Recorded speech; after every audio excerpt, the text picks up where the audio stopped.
Vladimir Putin's botched but vicious invasion of Ukraine is being run by a brutal cabal of bloodthirsty generals.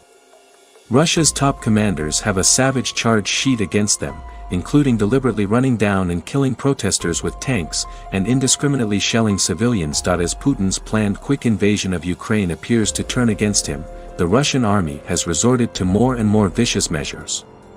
Almost 90% of the southern city of Mariupol has been damaged or destroyed, while numerous atrocities have been reported, including the shelling of a theater killing 300, or the bombing of a maternity hospital. But these atrocities should sadly come as little surprise to those who have been following the actions of Putin's thugs in recent years. From the bloody civil war in Syria to the brutal annexation of Crimea, and even killing their own people, Putin's top generals have been accused of waging savagery across the world for decades. It comes as the so-called butcher of Mariupol, Colonel General Mikhail Mizintsev, was caught appearing to call for his own soldier to be mutilated after he wore his uniform wrong. Mizintsev appeared to call for the soldier to have his face messed up in a chilling intercepted phone call, and urged others to beat him with a bottle for the mistake. Ukraine has alleged that Putin's general was behind both the bombing of a maternity hospital in the city as well as the shelling of a theater being used as a bomb shelter by up to 1,000 people. But he is just one of many Russian generals accused of brutal crimes in recent years. Human Rights Watch has singled out 6 top Russian commanders for their involvement in crimes in Syria. Since their first involvement in the civil war, supporting dictator Bashar al-Assad, Russian forces were accused of a number of atrocities in the Middle Eastern country. Amnesty International said in a statement, Russia is guilty of some of the most egregious war crimes it had seen in decades. Russian warplanes allegedly deliberately targeted civilians and rescue workers during bombing raids, using banned cluster munitions or firebombing, especially in the flattened city of Aleppo. In 2013, rockets containing the deadly chemical agent sarin were fired at the Damascus suburb of Ghouta, with Russia and Syria being blamed for the attack. Both parties denied their involvement in the savagery, which killed from at least 281 to 1,729 people, including many children. These are Putin's most brutal generals. Gen. Sergei Shoigu. Russia's defense minister Sergei Shoigu played a crucial role in the deadly Russian involvement in Syria and the previous invasion of Ukraine in 2014. After being appointed Minister of Defense in 2012, he directly participated in Russia's annexation of Crimea and military intervention in Ukraine 2 years later. In July 2014, Ukraine opened a criminal case against Shoigu, accusing him of forming illegal militias in eastern Ukraine. Those military groups fought against the Ukrainian army and were involved in the downing of Malaysia Airlines flight MH17 on July 17, 2014. Sanctions were imposed against him in September 2015. Shoigu later led Russia's brutal military operation in Syria, supporting the country's dictator Bashar al-Assad. Russia's army is accused of numerous war crimes in Syria, including the use of cluster munitions, deliberately targeting civilians and rescue workers, and indiscriminate airstrikes. Gen. Valery Gerasimov. Valery Gerasimov has been chief of the General Staff of the Russian Army since 2012, as well as a member of the Russian Security Council. As author of the Gerasimov Doctrine, he is accused of unleashing a new form of armed conflict, called hybrid warfare. In it, he called for the increased use of asymmetric actions such as special operations forces and internal opposition, as well as propaganda to destabilize the enemy, creating a state of permanent conflict. These techniques would first be demonstrated in Ukraine in 2014, where Gerasimov organized and developed plans for the Russian invasion of Crimea and Donbass. As a result, he was sanctioned by the EU, the US, and Canada. Investigative site Bellingcat claims Gerasimov was among those responsible for the transporting of the Buk air defense system to the Donbass, and launching the missile that downed MH17. Ukraine branded him the main mastermind of the 2014 conflict in Donbass, while then head of the country's investigative department, Grigory Ostafychuk, said he was personally present during the bloody Ilovaisk battle in August of that year. The brutal 4-week battle saw Russian forces surround the city in eastern Ukraine, attacking soldiers after failing to honor an agreement to allow Ukrainian troops to withdraw.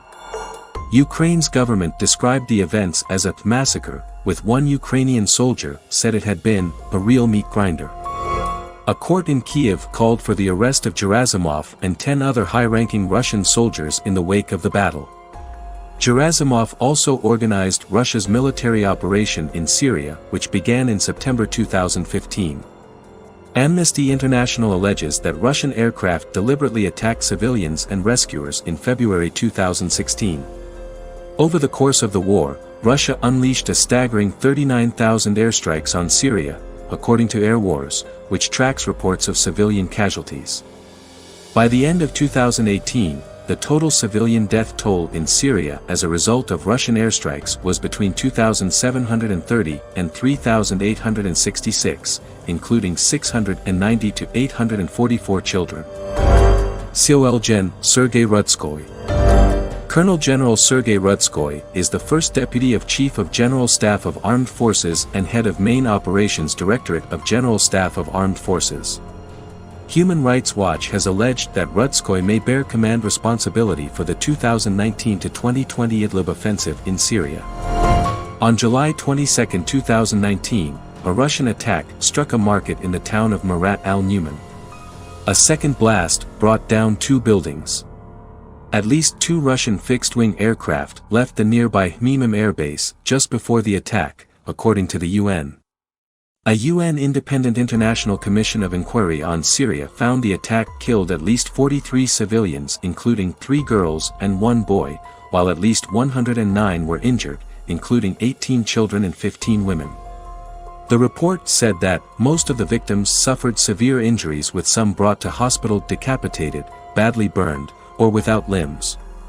Speaking on July 29, 2019, Rudskoy denied that Russian aircraft were flying in the area, and claimed that the market was completely intact and functioning as usual. Rudskoy had earlier denied Russian responsibility for the bombing of Al-Sakur Hospital. Col. Gen. Sergei Surovkin. Commander of Russian forces in Syria between March and April 2019, Colonel General Sergei Vladimirovich Surovikin was in charge of the bombing of Ukrainian cities during the Russian invasion. In 1991, during an attempted coup against the new government to save the Soviet Union, Surovkin personally led an armored column in Moscow which ran down peaceful protesters, killing 3. He was found guilty in 1995 over the illegal possession of a gun and sentenced to 8 years in prison, but was let out after just 1 year.